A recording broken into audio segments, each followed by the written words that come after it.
네, 안녕하세요. 네, 오늘 6월 5일입니다. 네, 한국사 시험 보셨는데, 그럼 어떠셨어요? 어, 저한테 연락 온 친구들은 다 100점이래요. 네, 100점이 아닌 것 같다. 뭐 이렇게 연락한 친구들도 있었어요.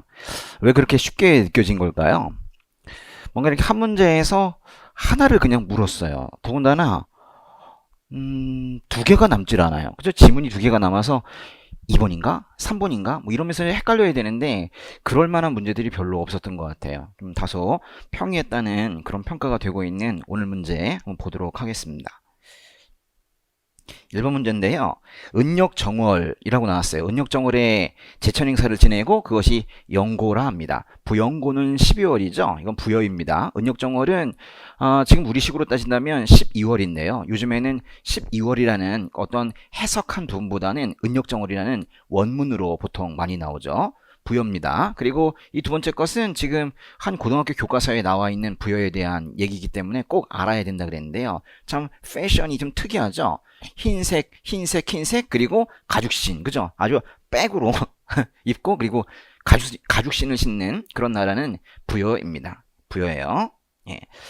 답은 3번인데요. 마가우가 저가우가, 이들이 다스리는 지역이 사출도이겠네요. 예, 부여입니다. 예. 그런데요, 일본의 가죽공동무덤은 어디예요? 이것은 옥저에 대한 설명이고, 읍군이나 삼로라는 말이 나올 때에는 옥저나 동해로 풀 수 있습니다.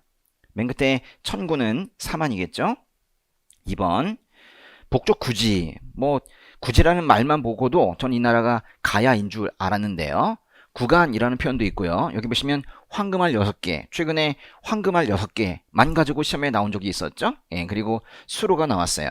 그래서 이제 밑에 지문을 기대한 거예요. 분명히 가야인데 가야도 금관가야에 대한 설명이거든요. 그래서 금관가야와 대가야를 요새 구분하는 문제가 많기 때문에 그런가 하고 봤더니 그냥 가야와 다른 나라를 얘기하고 있는 거였어요. 그래서 1번은 해상교역, 금관가야인데요. 역시 가야고요. 해상교역 또는 수상교역 이런 말들은 다 금관가야를 중심으로 한 전기가야 연맹에 잘 어울리는 말이고, 박석김 씨가 교대로 왕위를 계승했다라고 한다면 신라고요. 경당은 고구려의 경당이죠. 아예 우리가 외울 때부터 고구려의 경당 이렇게 외우고 있어요. 또 백제의 정삼회의입니다. 3번 도병마사와 식목도감, 그죠? 이건 뭐 도병마사와 그러면 식목도감 이렇게 나올 건데요. 여기 뒤에서 제도와 격식을 만들었다라고 해서 어떤 입법회의 규칙 제정을 하는 그런 제초회의 중에 하나 식목도감인 것을 명확하게 하고 있는데 답이 식목도감이에요. 이런 문제는 좀 10년 전 문제예요. 그런데도 이번에 좀 나와가지고 조금 그래요. 네, 그래요. 1번의 3사는 이게 고려의 3사이기 때문에 곡식의 출납과 회계를 담당하고, 상서성은 이 아래에 육부가 있는데요. 정책 집행하는 그런 곳이죠. 어사대는 이 대자가 중요한데 바로 감찰기구입니다. 4번 발해를 멸망시킨 따따 거란이죠. 저것만 봐도 딱 알 수가 있어요. 그런데 송과 대립하던 여기도 들어갈 것이 거란이에요. 사실 거란이 위쪽에 쭉 있고요. 밑에 고려와 송이 있었죠. 예, 거란입니다. 1번이 답인데요. 강조의 정변을 구실로 고려를 침략했다. 강조의 정변으로 죽은 왕이 바로 목종입니다. 그리고 현종이 세워졌는데 그때 거란의 2차 침입이 있었죠. 거란 성종이 직접 쳐들어왔습니다.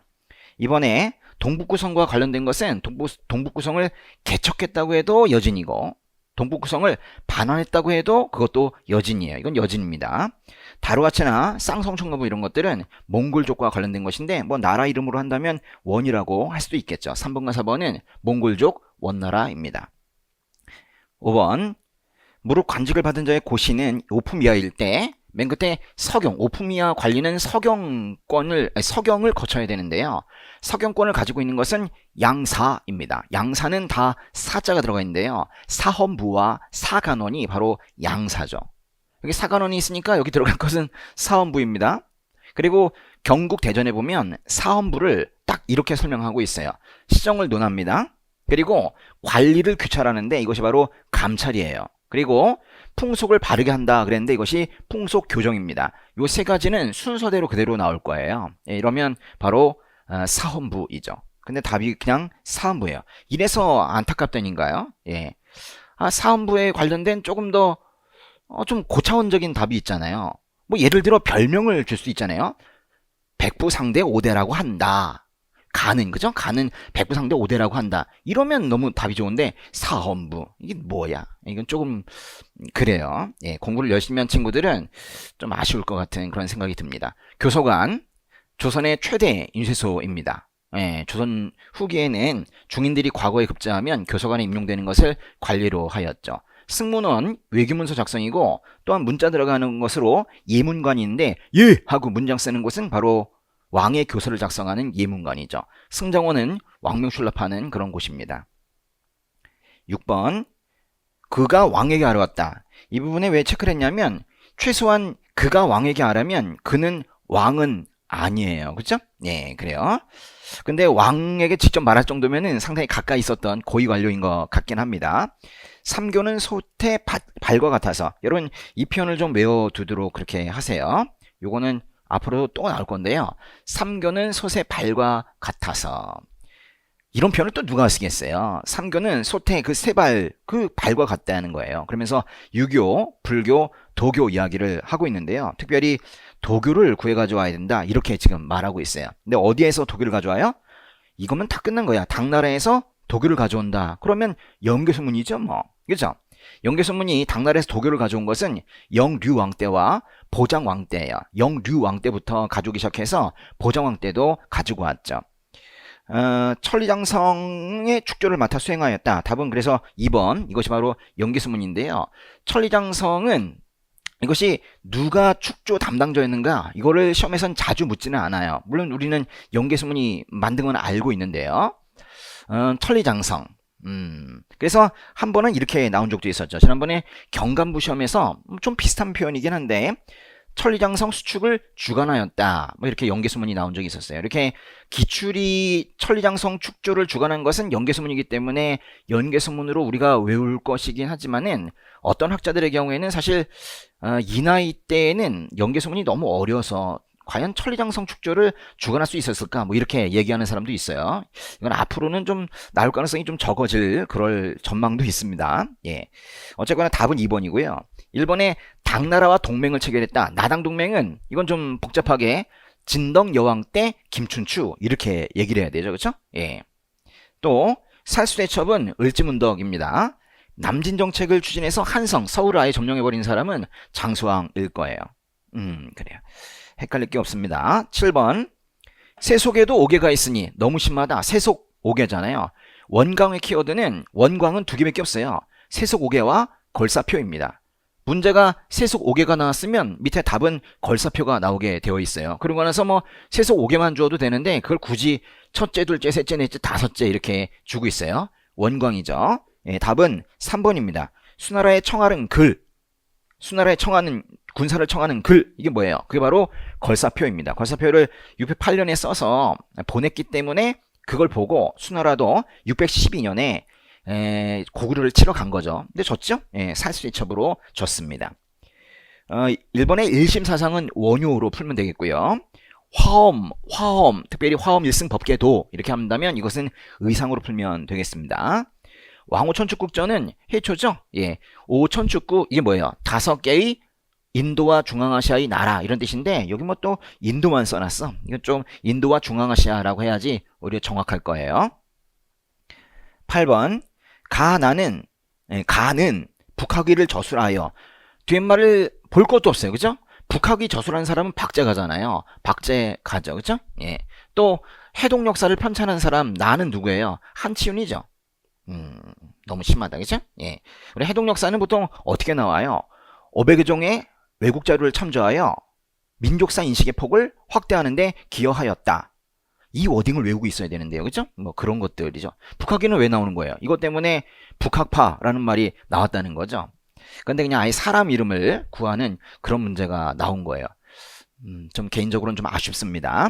그냥 하나만 더 그냥 설명드릴게요. 안정복의 경우에는 요즘 시험에 이 세 가지 책이 주로 나오고 있는데 동사과목 열주통기와 천주교 비판한 천황문답 요 세 가지 정도를 같이 알아두시면 좋겠습니다. 제가 생각하기에 이번 시험이 너무 쉬워가지고 그래요. 제가 지금 대놓고 좀 쉽다고 하고 있는데 이게 쉬워서 내년에 혹시라도 국가직이 어려우면 아주 큰 코 다치는 그런 학생들이 생길 수 있어요. 결코 시험의 경량을 파악하지 마세요. 어느 한순간 엄청 어렵거든요. 우리는 이 쉬운 시험은 오히려 이게 뭐야 이래야지 정상이고, 어려운 시험에서 우리가 이겨야겠다 이런 생각을 하는 것이 옳겠죠. 쉬우면 다 쉬워요. 다음 사건을 식기순으로 바르게 나열한 것은, 그런데 이거는 연도를 좀 알아야 되고, 연도를 몰라도 얼추 풀 수 있는 그런 문제이기도 합니다. 정중부와 이방이 정변을 일으켰다. 최충원이 이민을 제거하고 권력을 잡았다. 이 두 개는요, 얼추 무신정변이죠. 그렇죠? 무신정권기입니다. 그리고 이자겸이 척준경과 더불어 난을 일으켰다. 이것은 그 전에 고려 중기에 있었던 그런 일이고, 충주성에서 천민들이 몽골군에 맞서 싸웠다 그랬는데, 이거는 무신 정권이긴 하지만 좀 후반기에 몽골이 쳐들어왔을 때 그런 사건이죠. 그러니까 그런 정도만 생각을 하더라도 뭐 이게 제일 먼저 걸고 이거 두 개 순서를 정하고 그 다음에 마지막에 다를 집어넣으면 되겠다 이렇게 생각하면 되는 거죠. 근데 좀 더 정확하게 보면 정중부와 이방이 정변을 일으켰다. 보통 이제 정중부의 난이라고 하는데요, 이방이 주도했지만 사실 정중부가 앞에 얼굴이었거든요. 그래서 요즘에는 정중부와 이방 이 두 사람이 최초의 집권자로 보통 말을 많이 합니다. 1170년이고요. 최충원이 이민을 제거했다라는 것은 최씨 정권이 시작이 된 건데, 최씨 정권이 시작이 된 것은 1196년입니다. 충주성에서 천민들이 몽골군에 맞서 싸울 때, 이때 충주산성 방호 별감으로 김윤후가 같이 싸웠을 텐데요. 이거는 1253년 몽골의 5차 침입과 관련되어 있는 그런 표현입니다. 밑에 이제 이자겸이 나오는데요. 이자겸이 척준경과 더불어 난을 일으켰다. 이거는 이자겸이 사대 수락을 한 것과 같은 연도인데요. 어쨌거나 이자겸이 나오면 항상 1126년으로 풀면 되는 거예요. 답은 3번입니다. 10번. 나는 사만의 음덕을 입어 대업을 이루었다. 가는 수덕이 순조로워 우리나라 짐에게 뿌리가 되니. 그랬는데 이거는 훈요 10조입니다. 태조 왕건이 쓴 훈요 10조에 5번째에 있는 그런 내용이죠. 그런데요, 이 표현은 우리가 지금 외우고 있기도 한데요, 그대로 외우고 있죠. 따따따 수덕이 순조로워 우리나라 짐에게 뿌리 근본이 된다. 뭐예요?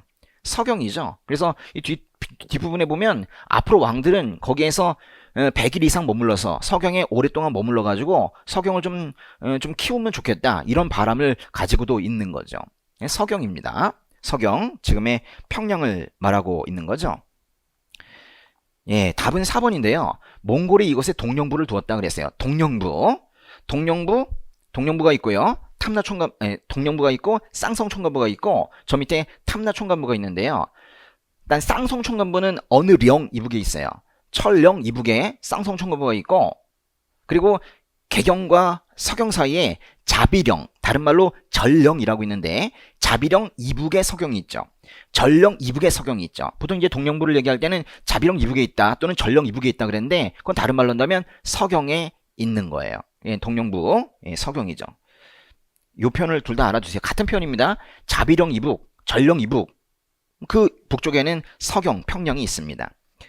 대장도감은요, 이거는 8만 대장경 만든 곳인데, 이거는 뭐 강화도에 본사를 두었을 거예요.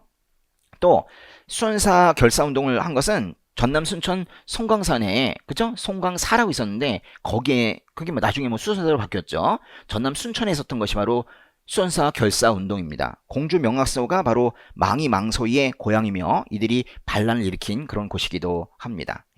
각각 이렇게 되죠. 강화도, 전남 순천, 공주 명학소입니다. 11번 볼게요. 이거는 사실 역사서 자체가 아니라 그 역사서를 다 만들어가지고 왕에게 올리면서 글을 올린 거예요. 왕에게 올리는 글, 진 삼국사기표라는 글인데요. 삼국사기 원문을 내게 된다면 사람들이 맞출 수가 없기 때문에 삼국사기를 올리는 글을 가지고 삼국사기를 내요. 이거 알아두세요. 진, 이건 이제 진짜는 나갈 진짜인데요. 진, 삼국사기, 표, 이거 글이에요. 역사서는 당연히 삼국사기입니다. 내용 잠깐 볼게요. 우리나라 사실에 있어서는 잘 알지 못하니 매우 유감이다. 말하자면 위쪽에 있는 중국의 역사나 뭐 이런 것들은 잘 알면서 막 번지르르하게 말을 하면서 우리나라 역사 말해봐! 그러면 벙어리가 된다는 거예요. 여기서 사실은 팩트가 아니라 역사할 때 그 사실을 얘기하는 거예요. 우리나라 역사를 쓴 삼국의 고기 뭐 이런 것들 있는데 그것도 매우 거칠고 볼품이 없대요. 그래서 새로 쓰자. 새로 써서 그것이 우리에게 귀감이 되도록 하자. 해와 별이 별처럼 빛나도록 해야 하겠다라고 한 거예요. 삼국사기에 딱 나오는 거죠. 예. 2번인데요. 답은 유기적인 합리주의 사관에 따라 기존체로 서술되었다. 딱 삼국사기에 대한 그런 설명입니다. 삼국사기고요. 1번에 불교 중심으로 신화와 설화를 정리했다는 것은 이거는 삼국유사에 잘 어울리는 그런 표현일 거예요. 3번이 좀 웃긴데요. 사실 3번은요. 이 통사라는 말을 우리 시험에서는 거의 쓰지 않아요. 사실 통사라는 말은 언제나 쓰고 있는 거예요. 박은식의 한국 통사? 그럴 때나 쓰는 것이지 그 통자도 또 다른 통자인데요. 이 통사라는 말은 매우 위험하기 때문에 잘 쓰지 않습니다. 근데 여기다 쓰고 있는 거예요.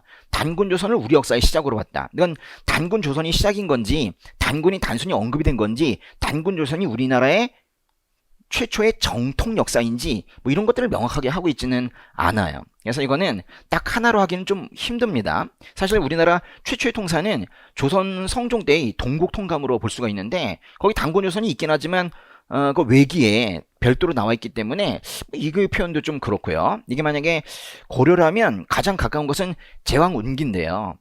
이것도 시로 되어 있고 이걸 과연 통사라고 할 수 있는가? 중국사와 같이 있는데 좀 그렇긴 합니다. 근데 제왕운기와 좀 가장 가깝긴 해요. 여태까지 시험에 나왔던 표현으로는 통사라는 말은 없었지만 단군조선을 우리나라의 역사로 본 제왕운기 이런 표현은 있거든요.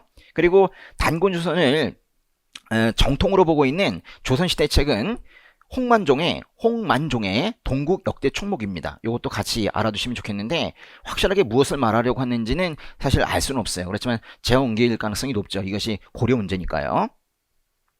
진흥왕의 명을 받아 거칠부가 편찬하였다. 예, 국사입니다. 거칠부의 국사죠. 예, 완전히 다른 시대가 하나 나왔네요.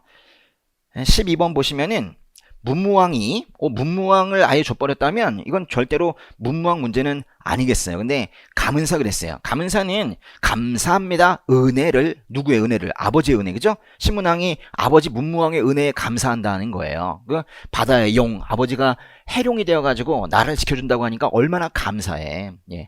신문왕 문제예요. 근데 딱 아주 명확하게 뒤이어지기 위한 이왕 문무왕의 뒤이어지기 위한 이왕은 신문왕이죠. 대왕명이라고 문무왕릉이 나왔는데 자꾸 문무왕을 집어넣어서 헷갈리게 하고 있지만 결국에는 신문왕 문제입니다. 신문왕이죠. 답은 뭘까요? 관료전 지급 노급 폐지인가요? 뭐 그것도 답이 될 수 있죠. 그게 1등 답이고 요즘에 거의 또 1등 답은 국학 설립이죠. 그런데 문제 보니까 국학 설립이 답으로 나왔어요. 이건 아주 요즘에 핫한 그런 답 중에 하나입니다. 답은 2번이고요. 건원, 네, 건원은 누구 거예요? 이건 버풍왕 거고요. 그 다음에 정전 지급은 이건 성덕왕으로 풀어야 되겠죠. 백성에게 정전이라는 토지를 아예 주어버린 거죠. 진골 귀족 출신으로 처음 왕위에 오른 사람은 태종 무열왕입니다. 그렇죠? 13번 예, 왕은 노론과 소론, 남인을 두루 등용했대요. 노론, 소론, 남인? 두루 등용했대요. 뭔가 느낌이 딱 정조인 것 같아요. 그런데 야, 이 두 번째 줄은 정말 중요하네요. 초계문신제. 초계문신제 이것은 요즘에 정조의 1등 답입니다. 그죠? 근데 여기서 문제로 나왔네요. 그리고 서월들을 규장과 검서관으로 등용하기도 했대요. 유득공, 이덕무, 박제가. 물론 서이수라는 사람이 한 명 더 있지만은 그 사람은 시험에 안 나오고요. 유득공, 이덕무, 박제가. 뭐 알아둬야 되겠죠? 정조입니다. 정조는 답은 3번인데요. 뭐 정조의 1등답 정도 될 수 있어요. 예, 신의 통공 또는 통공 정책 또는 통공 발매 뭐 이렇게 나오고요. 최재공이라는 사람이 건의했던 그런 정책입니다. 신의 통공 1791년 정조 때입니다. 답은 3번인데요. 동학창시는 언제로 풀어야 돼요? 동학창시는 철종 때로 풀으면 되고 대전 회통은 육전조례와 함께 흥선대원군 때로 풀면 되는데 혹시 왕 문제로 나온다면 그때는 고종으로 풀면 되겠죠. 그리고 홍경래의 난은 순조 때입니다. 그죠? 이 각각의 뭐 연도까지 필요 없이 딱 왕만 알면 풀 수 있는 그런 문제이긴 합니다. 그래서 어떤 분은 요번 시험 보고 나서 연도를 외워야 합니까? 뭐 이렇게 질문하는 분도 있었어요. 근데 사실 오늘 문제는 하나 정도는 연도를 외워야 되는데 뭐 딴 건 뭐 필요가 없는 것 같아요. 그러나 연도를 외우지 않으면은 풀 수 없는 문제가 앞으로는 또 많이 나올 거예요. 그래서 뭐 지난번 시험도 한번 어려운 시험이 있었는데 이 다음 국가직은 그냥 어렵게 준비하시는 게 나아요. 이번이 쉬워서 더 그럴 것 같아요. 왜 그래요? 막 사람들이 쓸 거 아니에요. 왜 이렇게 쉽냐? 응? 응? 100점이 100점이냐? 난 120점인 것 같은데 왜 100점을 주냐? 뭐 그러면서 사람들이 불만을 가질 것이기 때문에 약간 반영을 한다면 좀 더 어려워질 수 있어요. 항상 시험은 어렵게 준비하고 많이 낭비하고 그렇게 하는 거예요. 엄청 준비하고 시험장 가서 조금 풀어내고 나머지 다 버리고 이렇게 나오는 이런 식의 그런 낭비가 있는 것이 좋은 공부 방법이죠. 그죠? 철종이 죽고 고종이 어린 나이로 왕이 되자 고종의 아버지인 이 뭐야? 고종의 아버지인 뭐뭐 이번 시험이 다 이렇다니까요. 앞에 수식만 잘 보면 뒤에 가나가 그냥 다 보여요. 그죠? 흥선대원군이죠. 앞에도 흥선대원군이 나오더니 이 또 보기가 또 나왔어요. 경복궁 중건 흥선대원군이죠. 그와 관련된 원납전과 당백전 흥선대원군이죠. 대원군입니다. 예. 흥선대원군과 관련되어서 지금 옳은 걸 고르고 있는 건데요. 답은 2번입니다. 사원을 대폭 줄이는 정책을 추진했다. 어쩜 이렇게 썰렁하게 표현했습니까? 그죠? 사액사원 47개를 빼고 나머지 사원을 철폐하였다. 이 정도 해도 좀 어색할 텐데 아쉽잖아요. 그죠? 사원 철폐는. 근데 47이라는 숫자도 안 나오고 그냥 나왔네요. 네, 답은 2번입니다. 대한국 국제를 만들어 공포했다. 이거는 대원군의 이건 대원군이고 그 아들인데요. 같은 거 아닙니까? 근데 그렇지 않죠. 고종이 혼자 했을 때가 있습니다. 특별히 고종이 아버지 없이 할 때가 있었어요. 근데 흥선대원군이 언제 죽었어요? 이건 좀 오늘 좀 알아두셔도 좋겠는데 대원군은 앞에 거는 필요 없고요. 1820년은 필요 없고 98년에 죽었어요. 그러니까 98년에 죽었으니까 대한제국의 모습을 좀 보긴 봤네, 그지? 대한제국이 1897년 가을에 만들어졌으니까 저게 대한제국이구나. 이러고 죽었죠? 1898년까지 있었으니까요. 그러니까 확실하게 99년은 경험하지 못했잖아요. 99년에 만들어진 것이 바로 대한국국제입니다. 그죠? 99년에 만들어졌잖아요. 그렇죠? 우정총국 개국 축하연을 이용해서 정변을 일으켰다. 이것이 바로 갑신정변입니다. 이것은 1884년인데 이거는 누가 한 명이 했다고 하긴 좀 그렇죠. 김옥균 등의 개와 당 급진개혁파가 했다. 이렇게 말하면 참 좋겠죠. 조선 책략을 가져온 사람은 김홍집입니다. 제2차 수신사 김홍집이죠. 15번 보게요. 15번 가단체의 활동에 대한 설명으로 옳은 것은 이 앞에부터 여기까지 확산하였다까지 이 운동 이걸 설명하고 있는 거예요. 탑골공원에 모인 수많은 탑골공원이라는 말만 보더라도 또 독립선언식 뭐 이런 말 보더라도 이게 뭔가 3.1 운동이에요. 특별히 이 탑골공원이란 말이 나오면 딱 3.1 운동 얘기하는 거죠. 그러니까 이 운동은 3.1 운동입니다. 야, 중요한 말이 계기인데요. 3.1 운동은 무엇의 계기가 되었어요? 쓰리계기 일령량이죠. 그죠? 3.1 운동은 쓰리계기 일령량이에요. 쓰리계기 뭐예요? 임시정부가 수립되는 계기, 또 무장투쟁하는 계기, 문화통치로 변화하는 계기 중에 하나가 답이 될 수가 있습니다. 그죠? 예. 그래서 3.1 운동을 계기로 조직적으로 전개하자, 구미위원부 설치하자. 이것은 무슨 계기예요? 임시정부를 수립하자는 계기이네요. 대한민국 임시정부입니다. 답은 2번인데요. 교통국, 연통제가 답이 될 수도 있겠죠. 금방 발각되긴 했지만은 그래도 초기에는 연통제와 교통국이 임시정부의 자금 조달책이었습니다. 답은 2번인데요. 대동단결선언, 지난번에 한번 나왔었는데요. 대동단결선언은 이게 1917년이에요. 그러니까 이것이 임시정부와 간접적으로 관련이 있긴 해요. 이 신규식, 박은식, 신채호 등이 대동단결 선언하고 그리고 이어진 것이 사실 임시정부이거든요. 그래서 그렇게 이어진다고 본다면 간접적으로 연관이 있다고 볼 수는 있겠지만 이것 자체가 임시정부는 아닙니다.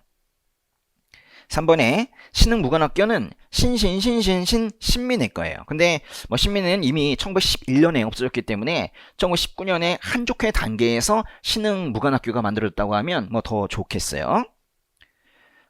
조선혁명선언은 김원봉의 요청에 따라 신채호가 쓴 거잖아요. 조선혁명선언 의열단 선언인데요. 말 그대로 이것은 이 단체는 의열단입니다.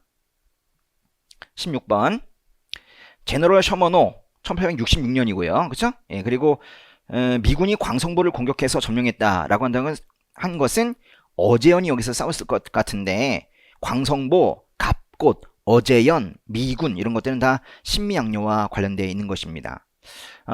그런 거 외우시죠? 병제병, 오신척, 운강, 병제병, 병제병, 이게 병제, 병오신. 여기 들어갈 수 있는 건 사건이 두 개밖에 없네요. 병인 박해와 오페르트 도굴 사건 몇 개 없습니다. 근데 이 병인 박해는 사실은 딱 한 해에, 그러니까 바로 그냥 즉시 이루어진 것이 아니라 사실 한참 시간이 걸려서 병인 박해가 이루어졌거든요. 그래서 병인 박해로 내기에는 조금 순서 문제에서는 어색할 수 있어요. 그러니까 낸다면 여기서는 오페르트 도굴 사건이 참 좋겠죠. 사실 이것밖에 나올 게 없어요. 오페르트는 6팔르트 이렇게 얘기하면 좋겠는데요. 오페르트 도굴 사건은 키워드가 오페르트입니다. 일단. 그리고 남현군의 묘, 흥선대원군의 생부 남현군의 묘를 도굴했다. 그리고 남현군의 묘가 충남 덕산에 있었으니까 덕산 묘지를 도굴하였다. 뭐 이런 것들이 답이 될 수가 있겠는데요. 보니까 오페르트, 남현군의 묘, 도굴시도 이거네요. 그렇죠? 답이 3번입니다. 고종이 홍범시사조를 발표하였다. 1번의 홍범시사조는 제2차 갑오개혁과 관련되어 있는 것으로 1895년 초에 있었던 그런 얘기입니다. 그리고 운요호, 이거는 강화도 조약의 직접적인 원인인데요. 1875년으로 풀면 되겠고요. 그리고 이모굴라는 너무 쉽다. 1882년이죠. 17번인데요. 1920년대 이때 이제 사회주의가 들어오면서 뭔가 갈라지기 시작을 해요. 그러면서 보니까요. 비타협적 민족주의자가 나오고 그리고 사회주의자가 나오고 사회주의 세력이 나오고 민족주의 세력이 나오고 특별히 그 중에서 비타협적 민족주의 세력이 나오고 그래요. 그래서 이런 것들이 쭉 되어서 그 결과 비타협적 민족주의 세력과 사회주의 세력이 합쳐진 것이 무엇이냐. 1927년 2월에 이 단체 신간회죠. 너무한다. 저만 그렇게 생각하나요? 신간회입니다. 신간회 1등 답은 뭐예요? 누구를 도와줬는가 이거죠. 광주를 도와줬다. 원산을 도와줬다. 1929년에 그 두 개를 다 도와줬다 이거죠. 답은 4번인데요. 광주 학생 항일운동의 진상을 조사하고 이를 알리는 대회. 진상조사단은 광주에 진짜 파견을 했지요. 근데 이를 알리는 대회라는 건 아마도 민중대회일 텐데 서울에서 민중대회 개최를 계획하기만 했죠. 이 뒤에 거는 하려고 했다 못했습니다. 어쨌거나 신간회죠. 답은 4번인데요. 1번에 물산장려운동을 펼쳤다는 건 말 그대로 이 앞에 있는 조선물산장려회가 한 거예요. 밀립대학 설립운동은 이거는 밀립대학 기성회가 했겠지만은 그 모체를 얘기하는 것이 중요하다면 그때는 조선교육회라고 말할 수도 있을 겁니다. 또 분하로도 운동은 이건 신문사 중에서도 특별히 동아일보가 했을 거예요. 18번 다음과 같은 내용이 담긴 조약에 대한 설명으로 옳은 것은 일단 저는 첫 줄만 보고도 이게 무엇인지 금방 알 수 있겠더라고요. 황국 황제 밑에 한 명의 통감을 두되 통감을 둔다 라는 말은 을사조약이에요. 통감의 권한이 확대되는 통감의 동의, 통감의 추천, 통감의 승인 뭐 이런 말들이 나온다면 그때는 1907년 7월에 정미 7조약으로 풀어야 되겠지만 통감을 둔다 라고 한다면 을사조약으로 풀어야 되겠죠. 이 통감은 뭐 하는 사람입니까? 통감은 보세요. 통감은 말로는 외교만 한다는 거예요. 온리 외교. 그렇지만 실제로는 다 했죠. 을사조약입니다. 1905년이죠. 이 을사조약은 크게 두 가지를 얘기하고 있는데요. 통감을 둔다. 또 하나는 외교권 박탈입니다. 근데 외교권 박탈이라는 것은 외교권이 아예 없다는 게 아니라 일본을 통하지 않고는 우리가 외교를 행사할 수 없다. 이거잖아요. 일본의 중재. 이게 참 중요한 말입니다. 그죠? 중재 없이 국제적 성격을 가진 조약을 체결할 수 없다는 그런 내용이 담겨 있지요. 이거는 이제 을사조약의 원문을 우리가 알고 있어야 되겠어요. 근데 일본이 좀 헷갈릴 만한가요? 사실 일본이 중요했다면 이미 써놨겠죠. 그죠? 근데 을사조약에는 저 내용이 없고요. 조선총독부 설치한다는 표현 자체는 이건 아예 조선총독부 설치령이 따로 있어요. 그리고 헬그 특사 사건 직후라고 그랬는데 이거는 이게 틀린 겁니다. 그죠? 헬그 특사는 을사조약보다 더 이후에 1907년에 있었기 때문에 직후라는 표현을 쓸 수 없지요. 방공령 시행 전에 미리 통보, 사전 통보를 해야 된다고 방공령 하려면 미리 얘기해 라는 규정이 있는 것은 이거는 1883년에 1983년에 조일통상장정을 말하는 거예요. 19번 1945년 12월 모스크바, 뭐 이 얘기만 하더라도 모스크바 삼상회의인데요. 이렇게 세 나라가 또 나왔고 외무장관이라는 표현이 나온 거 보니까 확실하게 모스크바 삼상회의입니다. 그래서 이 전체가 다 모스크바 삼상회의인가 봤더니 그 회의에서 미소영 중국이 최장 5년간 신탁통치를 시행한다는 합의가 이루어졌지요. 그래요. 여기까지 모스크바 삼상회의 내용인데 또 미국과 소련이 뭐뭐를 개최해. 결국에는 이 뒤에 부분을 지금 묻고 있는 겁니다. 그러니까 모스크바 삼상회의 자체가 아니라 미국과 소련이 대표가 되어서 한국 문제를 논의한다는 미소 공동위원회를 얘기하는 거예요. 그래서 서울에서 미소 공동위원회가 시작이 되었는데 1차 미소 공동위원회 언제예요? 1946년 3월이고 2차 미소 공동위원회는 1년 2개월 후에 1947년 5월이잖아요. 46년 3월 1차 미소공동위원회를 얘기하는 겁니다. 결국 미소공동위원회죠. 근데 결렬되었잖아요. 한국의 정치사회단체들을 참여시키기로 했지만 그 정치사회단체의 범위에 서로 이견이 생겨서 미국과 소련의 의견 차이로 결렬이 되었죠. 답은 1번입니다. 조선 건국준비원회 조직하는 성과를 냈다부터 시작해서 제가 쭉 봤는데 2, 3, 4번은 딱히 무엇이다라고 말하기 어려울 정도로 그냥 이거는 미소공동위원회가 아니다 이렇게 이해하시는 게 이 문제에선 건강해요. 20번 너무한다. 4.19는 1960년인데요. 그죠? 유신헌법은 1972년 10월이고 좀 어려운 걸 냈으면 좋았을 텐데요. 그죠? 하여튼 그렇고요. 7.4남북 공동성명은 1972년 7월입니다. 그러니까 요즘 문제는요. 이렇게 가시기 그러면 이때부터 이때까지인데 이 전체가 뭐 가운데쯤에 있는 어떤 사건을 내기보다도 바로 요때 사건 그러니까 살고 바로 뒤에 사건이나 유신헌법 바로 앞에 사건을 내는 경우가 많이 있죠. 여기도 지금 그런 건데요. 유신헌법은 10월 유신이라고도 말할 정도로 10월에 있었던 것인데 이건 7월에 있었던 7.4남북 공동성명 이것이 요때죠. 좀 어렵게 낸다면 83 조치, 그죠? 1972년에 83 긴급 경제 조치가 있으니까 그거를 냈다면 참 좋았을 텐데 그거는 빼고요. 이런 걸 냈네요. 반민족 행위처벌법은 늘 순서 문제에서 나옵니다. 1948년 9월인데 이건 무슨 의미예요? 이거는 정부가 생기고 나서 대한민국이 생기고 나서 그 다음에 생겼다는 거죠.